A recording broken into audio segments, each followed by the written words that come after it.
Welcome my channel Triveni steno classes. आज का dictation start होगा 3 सेकंड बाद। स्टार्ट। महोदय, पिछले कुछ वर्षों में सरकार द्वारा अपनाई गई आर्थिक उदारीकरण की नीति से भारतीय उद्योग जगत में आत्मविश्वास बढ़ रहा है। भारतीय उद्योगों के महासंघ के वार्षिक अधिवेशनों में यह बात दृष्टिगोचर होती रही है। यह सही है कि पिछले वर्षों में देश में राजनीतिक अस्थिरता के कारण 3 वर्षों में उनके अधिवेशन को 3 प्रधानमंत्रियों ने संबोधित किया। इस संस्थान ने पूर्व वित्त मंत्रियों डॉक्टर मनमोहन सिंह व पी चिदम्बरम को भी अपने अधिवेशनों में आमंत्रित कर उनसे अर्थव्यवस्था से संबंधित सरकारी नीतियों पर विचार विमर्श किया। वही उद्योगी व्यापार के समक्ष आने वाली समस्याओं को उनके सामने रखा। इस वर्ष के वार्षिक अधिवेशन में प्रधानमंत्री, वित्त मंत्री, कांग्रेस अध्यक्ष तथा पूर्व प्रधानमंत्री आमंत्रित थे।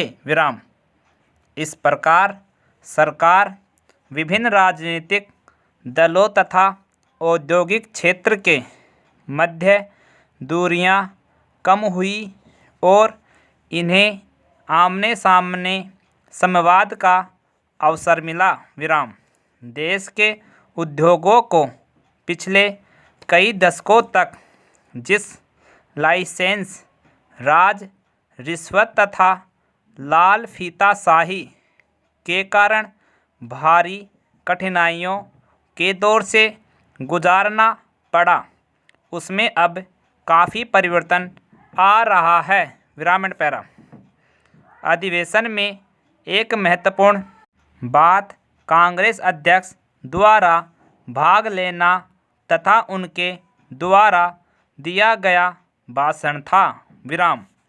उनका देश के उद्योग क्षेत्र के शीर्षस्थ लोगों से पहली बार इस प्रकार आमना सामना हुआ और उन्होंने बड़ी सूझबूझ का परिचय देते हुए अपने भाषण में कहा कि कांग्रेस सरकार को आर्थिक सुधार कार्यक्रमों में रचनात्मक सहयोग देने के लिए तैयार है। देश की आर्थिक उन्नति के लिए अगर कानूनों में बदलाव की आवश्यकता पड़ती है तो उनकी पार्टी संसद में उसका समर्थन करेगी। कांग्रेस ने भी अपने चुनाव घोषणा पत्र में सभी क्षेत्रों के संतुलित विकास के लिए 7 से 8% विकास दर का लक्ष्य रखा है। श्री गुजराल ने भी इस अवसर पर कहा कि देश में गठबंधन सरकारों का दौर चल रहा है और भारत में ये सरकारें स्थायित्व लाएंगी। इस स्थिति से चिंतित होने की आवश्यकता नहीं है, क्योंकि विश्व के अनेक देशों में मिलीजुली सरकारों का प्रयोग सफल रहा है। उन्होंने कहा कि भारत अपने प्रतिरक्षा तथा आर्थिक क्षेत्र में सक्षम है। वित्त मंत्री ने कहा कि सरकार का लक्ष्य कर वृद्धि नहीं बल्कि करों की वसूली में वृद्धि का है विराम। उन्होंने कहा कि करों की वसूली के लिए बजट में कड़े प्रावधान किए जाएंगे विराम। आज छोटे बड़े उद्योग देश की अर्थव्यवस्था की रीढ़ की हड्डी है विराम।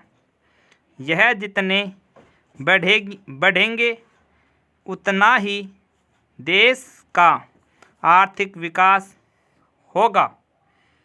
निर्यात व्यापार बढ़ने के साथ साथ रोजगार के भी अवसर बढ़ेंगे विराम। जहां सरकार को इस क्षेत्र के विकास में अपना सहयोग प्रदान करना चाहिए, वहीं उद्योगों को भी चाहिए कि वे अपना विस्तार करें, अपने उत्पादनों व सेवाओं की गुणवत्ता बढ़ाएं तथा समाज के प्रति अपनी जिम्मेदारी का गंभीरता से पालन करें विराम। अब आगे देश का नक्शा उद्योग व्यापार के विकास से ही बदलना है विराम एंड कंप्लीट।